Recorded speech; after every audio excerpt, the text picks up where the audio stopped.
Hello, this is Claudia, and for the next half hour I'll be reading from the Investigative Post on the Niagara Frontier Radio Reading Service. Cheektowaga kicks the can on immigration policy. For weeks, residents have packed Cheektowaga council meetings demanding the town restrict how police engage with migrants. On Tuesday, lawmakers tabled a resolution that would have done so. Cheektowaga lawmakers on Tuesday tabled a resolution that would restrict town police from collaborating with federal immigration agencies, a practice that funneled more than 20 migrants into ICE custody last year. As written, the resolution would mandate officers, quote, not enforce civil immigration status except where required by a judicial warrant, court order, or verified criminal warrant. It would further restrict the town from using personnel, resources, facilities, equipment, or information for the purpose of assisting in civil immigration enforcement, end quote, and specifically enforcement actions initiated on or requested by U.S. Immigration and Customs Enforcement. The resolution notes that police will still cooperate with ICE and other immigration agencies where required by a judicial warrant, court order, or applicable law, unless legally mandated or in the interest of public safety. But after an hour of public comment and debate among board members, Republican Barbara Bowski and Democrat Brian Pilarski moved to table the measure. The move angered some residents who attended the meeting, two of whom stormed out of chambers as a result. "I'm just a little furious," said Cynthia Soggs, a resident who remained in council chambers to reprimand board members at the end of the meeting. For weeks, Soggs and other residents have packed town council meetings demanding lawmakers restrict how local police engage with migrants who live, work, and shop in the town. Investigative Post reported in December that 21 people were questioned or detained by Border Patrol or ICE after Cheektowaga police called them last year. In most cases, a migrant had committed a low-level offense, like shoplifting at the Walden Galleria or Walmart, when police called Border Patrol to verify their identity. Some migrants were later deported. In one case, a father and son were detained by ICE for a month before ultimately being released. In another case, Border Patrol questioned the citizenship of a man born in the Bronx after being called to police headquarters. That cooperation has rolled the town in recent weeks. In public comments, some residents have cited Investigative Post reporting. That was also the case at Tuesday's meeting, the case of the Bronx-born man, Buffalo resident Augusto Diaz, particularly upset Cheektowaga resident Jennifer Bitterman. "If police policy can't protect a man from the Bronx, it can't protect anyone in this town," she said. "We want the town ordinance that says no warrants, no ICE. Protect your neighbors or we will find leaders who will." Soggs, meanwhile, argued the police's current policy for interacting with immigrants allowed for racial profiling. In interviews, some migrants made similar arguments. "One thing that they are doing in asking immigration questions to people that they suspect could be illegal immigrants," Soggs said. "How do you think that they figure out when they should ask those questions? Is it their accent? Is it the color of their skin?" While the Cheektowaga's police current policy states it's aimed at arresting criminal immigration violators, such as those who re-enter the country after being deported, it gives officers broad authority to question migrants about their legal status, conduct immigration checks with federal agencies, and detain migrants until transferring them to Border Patrol or ICE. In questioning migrants, the policy states that while a lack of English proficiency may be considered, it should not be the sole factor in establishing reasonable suspicion of a criminal immigration violation. In practice, officers regularly ask migrants where they're from and if they're in the country legally. Such was the case in August when a Cheektowaga officer questioned a man accused of shoplifting at the Walden Avenue Walmart where he was born and whether he was legally present in the country. The man stated he had come as a refugee. The officer nonetheless called Border Patrol, and ICE eventually took custody of the man. During his time at the microphone, resident Gary Borek read from an 1887 Buffalo Evening News article that denigrated Polish immigrants to the city. "The women are worse than the men," he read to board members during a public comment period. "If they keep on increasing, there won't be anything else but them in Buffalo." Boric tied the issue to Latino immigrants in Cheektowaga today. The great majority of them have no criminal record. I don't know any way a police officer can determine that someone crossed the border illegally, he said. Cheektowaga police, he argued, should spend their time on non-immigration offenders. Let them do the other things in this town we want them to do, he said. They don't have enough time to pay attention to all the crime we already have. Cheektowaga board members were split on the issue Tuesday. Supervisor Brian Nowak, along with resolution sponsors Stephen Nowicki and Monica Elderkin, spoke in favor of restricting police cooperation with federal immigration agencies. Pilarski and Republican Vern Thompson, meanwhile, spoke against it. Resolution sponsor Stephen Nowicki said the measure was meant to ensure immigrants are treated as innocent until proven guilty. We are already facing possible litigation from possibly overstepping our authority, Nowicki said Tuesday. Regardless of where you stand on this issue, if the town ends up being at fault, it's all of us that get to pay for it. Pilarski, who described himself as anti-ICE Tuesday, said he halted a vote on the resolution because he fears unintentional consequences stemming from restricting cooperation with Border Patrol and ICE. At one point during his public comments Tuesday, he speculated about what would happen if a resident managed to attack and beat ICE agents at the local Walmart. Imagine, he said, there's a call that a resident is kicking the snot out of these ICE agents. Do we just let that happen, or do our police do their job? Members of the audience laughed in response, with one shouting, "They're shooting citizens in the street, dude," a reference to Minneapolis killings of Renee Good and Alex Preddy. Pilarski said he took issue with the police's policy allowing officers to question a migrant if they didn't speak fluent English. Just because someone you know doesn't speak English, that triggers me, and that's a red flag, he said. That is wrong. I think that piece needs to be looked at. He said he favors forming a committee of board members, residents, and police officials to draft a new policy on how officers should interact with immigrants, calling the resolution a little risky. Bukowski, the Republican who moved to table the resolution, said she learned of the resolution too soon before the board meeting, was upset she wasn't included in its drafting, and wanted to discuss the matter with police officials. Republican board member Vern Thompson speculated that if police don't hand an arrested migrant to Border Patrol or ICE, the person could commit further harm. There have been situations where we let somebody go and they commit a crime really harming somebody, one of your family members, he said. Nowak, meanwhile, spent his supervisor's comments section of the meeting making a case that immigration agencies under the direction of the Department of Homeland Security Secretary Kristi Noem are not trustworthy law enforcement partners. I think we have to limit, in an intelligent, precise way, cooperation between the town and an agency that goes on television and lies all the time, he said. The reason this is here isn't just a political statement, and it isn't to micromanage the police department.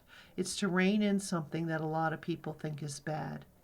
It's not clear when the resolution may come up for a vote. Pilarski, however, pledged to bring the matter back up after a committee studied police policy. Mark my words, we will get a committee together and start addressing policy, he said. Publish that.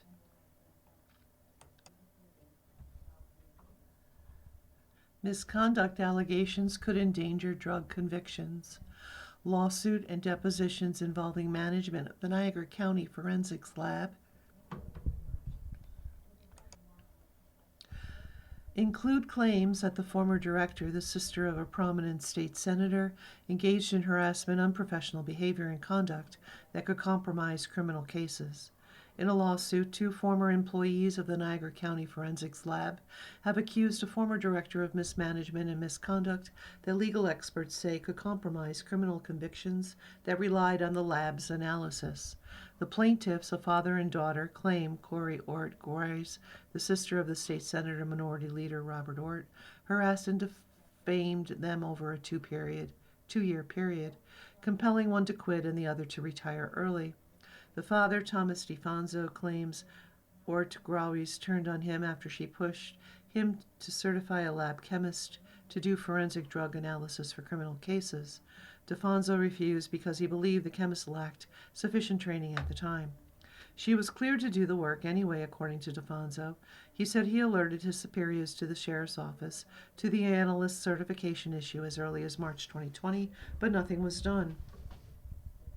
That revelation, if true, could compromise hundreds, perhaps thousands of local drug cases, according to legal experts. This could certainly affect the criminal convictions of a large number of defendants, especially those who went to trial. Anthony O'Rourke, a University of Buffalo law professor who specializes in criminal procedure, told Investigative Post. Ort Gowries is also accused of engaging in sexual relationships with one or more law enforcement officers who brought casework to the lab, as well as an Erie County forensics expert, according to depositions taken for the lawsuit. DeFonso claims Ort Gowries ordered him to expedite work for those officers. Attorneys for the defendants, Ort Gowries, Niagara County, and the Niagara County Sheriff's Office, have denied any wrongdoing in inappropriate relationships. One judge has already recused himself from hearing the case based on the allegations made in the lawsuit depositions. The plaintiff's attorney, Christian Civiletto, says in court papers that her client's allegations are supported by depositions taken as part of the lawsuit and by audio recordings of meetings between lab employees and their superiors in the sheriff's office. The plaintiffs also point to text messages between Ort Gowries and lab employees in which the lab director said she would make sure DeFonso gets forced into retirement, and describes her brother's political clout and friendship with Niagara County Sheriff Michael Filezzi. Much of the material has been under seal, labeled Attorney's Eyes Only, a designation the plaintiffs are challenging in court this month, citing the highest considerations of public interest in the integrity of the lab's work. Plaintiffs contend that they were asked to rush cases for officers with whom defendant Ort Gowries was having a sexual relationship. Civiletto wrote in a partially redacted email supporting declassification of evidence in the case. In the email and in other court documents, Civiletto suggests Filezzi admitted in a December deposition that the allegations were serious. That fact alone is the public's business. None of this information can be kept confidential. State Supreme Court Justice Mario Jacob in October recused himself from hearing the case. He cited the plaintiff's allegation that Ort Gowries engaged in an interpersonal relationship of a non-forensic nature with officers submitting evidence. He said some of those officers have appeared, and likely would continue to appear, to give testimony in his courtroom. The judge also noted that Ort Gowries is alleged to have had an intimate relationship with a member of Erie County's crime lab with whom Jacob had a professional relationship before becoming a judge when he was an Erie County prosecutor. Ort Gowries and defense counsel have denied any impropriety. The lawsuit is now before State Supreme Court Justice Frank Sedita, a former Erie County District Attorney. Sedita is slated to hear arguments on January 27th about unsealing the depositions and other evidence that so far had been kept from public view. Civiletto said Sedita has indicated he will not consider recusing himself on the same grounds as Jacob. The plaintiffs previously asked that the case be moved to a court outside Niagara and Erie counties. That request was denied. Sedita also will consider whether Civiletto can depose Ort Gowries' brother, the state senator, whose political protection she invoked during her tenure as lab director. Civiletto subpoenaed Ort in September. The defendant's attorneys last month moved to squash the subpoena. Unrelenting and malicious, Ort, the state senator, refused an interview request. We maintain that the senator's office has no involvement in this matter and have no further comment. A spokesperson from Ort's office told Investigative Post in an email. Harvey Sanders, Ort Gowries' attorney, told Investigative Post his client was not interested in an interview and would have no comment beyond the arguments presented in court papers. Attorneys representing Niagara County and Sheriff Filezzi, also defendants in the lawsuit, said their clients do not agree to an interview and generally do not comment on the specifics of active litigation. I think we will prevail in this case based on the facts that will become apparent, Filezzi told Investigative Post, and I'll leave it at that. That leaves the court papers. Though much is under seal or heavily redacted, the available documents tell a troubling story. DeFonso had worked 20 years as a forensic drug chemist for the Niagara County Forensics Lab when Ort Gowries was hired as director in May 2017. Lauren Rogers, DeFonso's daughter, was hired as a firearms expert and drug chemist the same month as Ort Gowries, who previously worked for the Erie County Crime Analysis Center during DNA analysis. DeFonso in court papers said he and his daughter got along well with the new director until July 2019, when Ort Gowries asked DeFonso to sign off on the training certification for Lindsay Klubeck, a lab chemist. That certification would permit Klubeck to analyze and identify controlled substances, cocaine, fentanyl, marijuana, and the like. He refused, maintaining that Klubeck was not adequately trained in the discipline.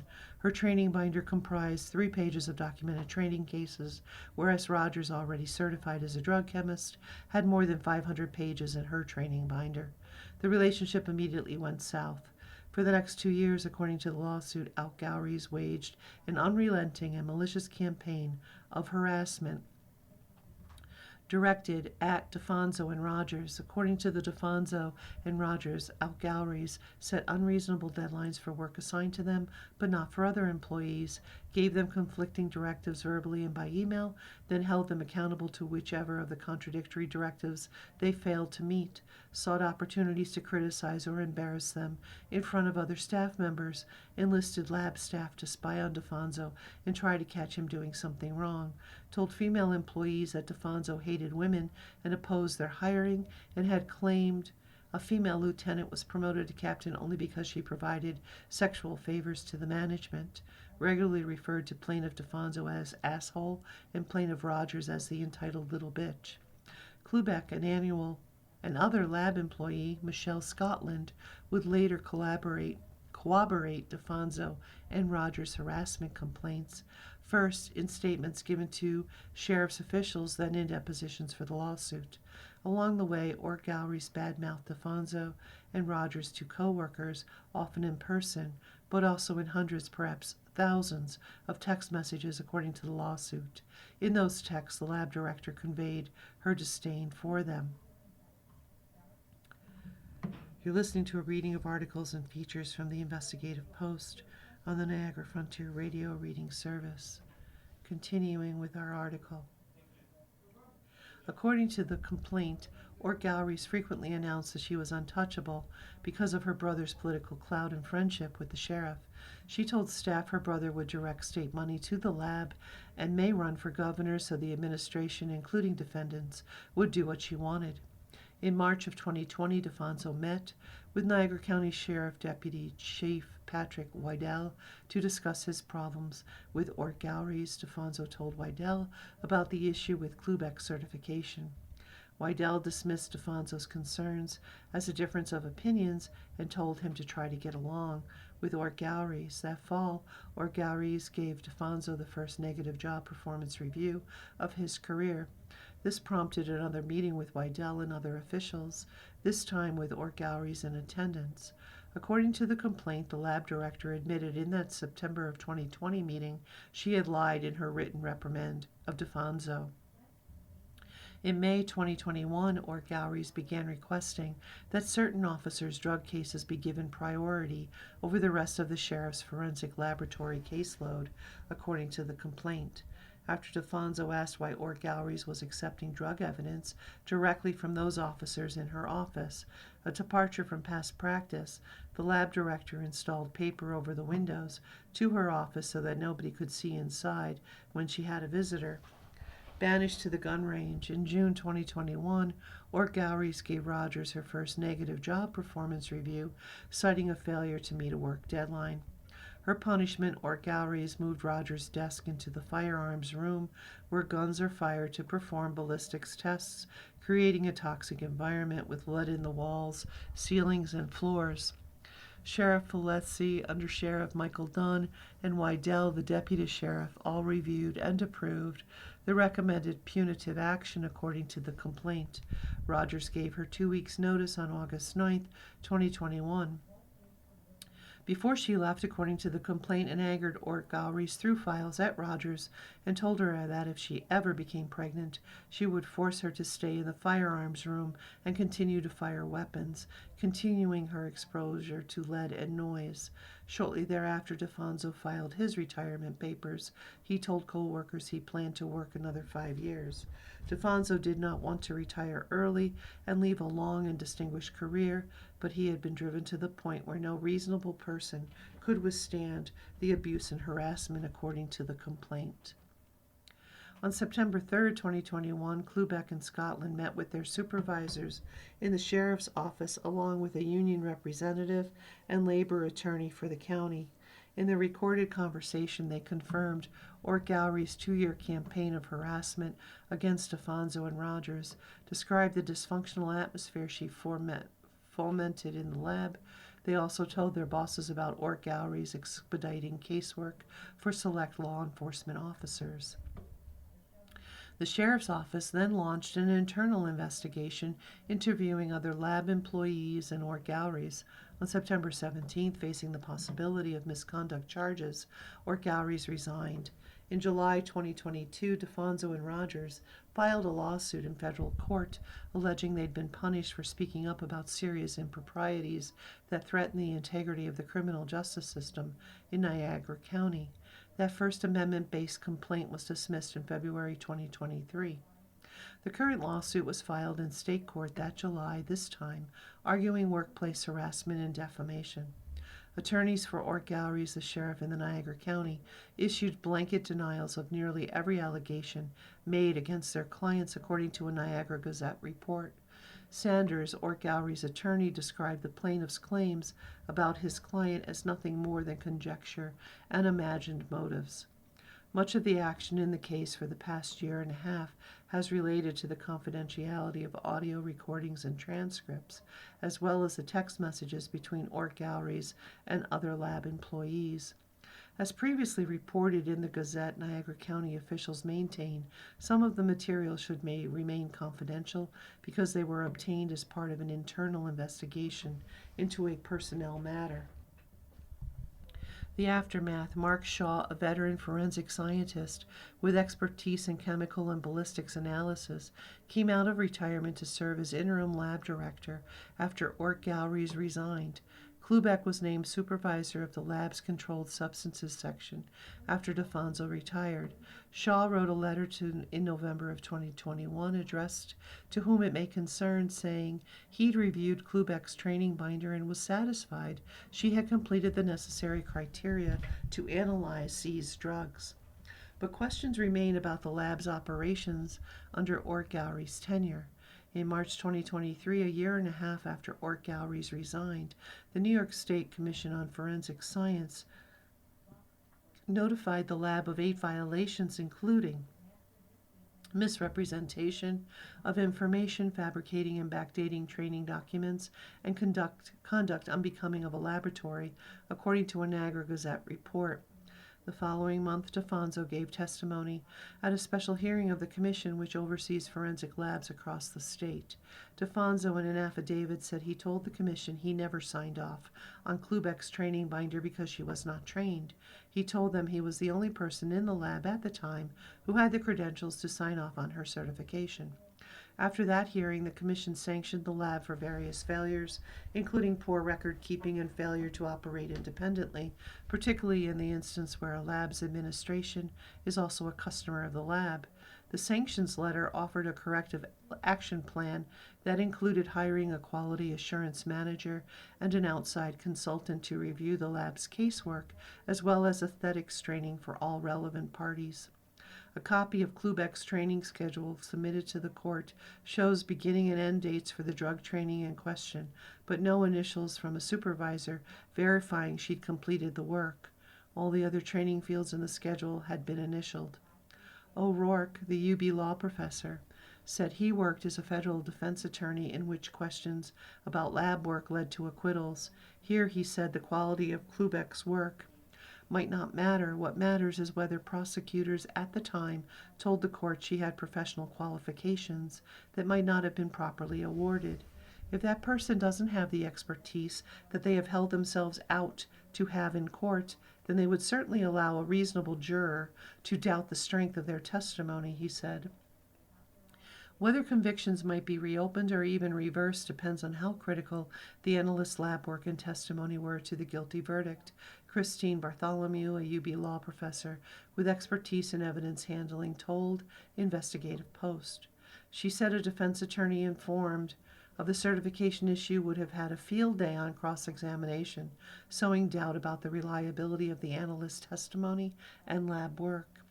It is logical that in some of those cases, the testimony was really pivotal, and you've now foreclosed a line of questioning that a defense attorney would have been entitled to have, she said. If you and I were standing a trial for the crime, these are questions we would want our attorney to be asking about somebody who generated a report that's being used against us, correct? You've been listening to a reading of articles and features from the Investigative Post. We read from the Investigative Post on Thursdays at 8:30 a.m. Your reader has been Claudia, and I thank you for listening.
Good morning. Welcome to another broadcast day of the Niagara Frontier Radio Reading Service, a private not-for-profit organization.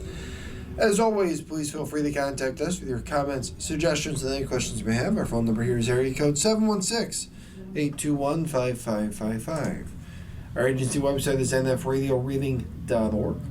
As always, please feel free to contact us with those comments, suggestions, or questions you might have. And please stay with us. Arena Buffalo News is going to be coming up in just a moment. The following program is intended for listeners who are blind, have low vision, or another print disability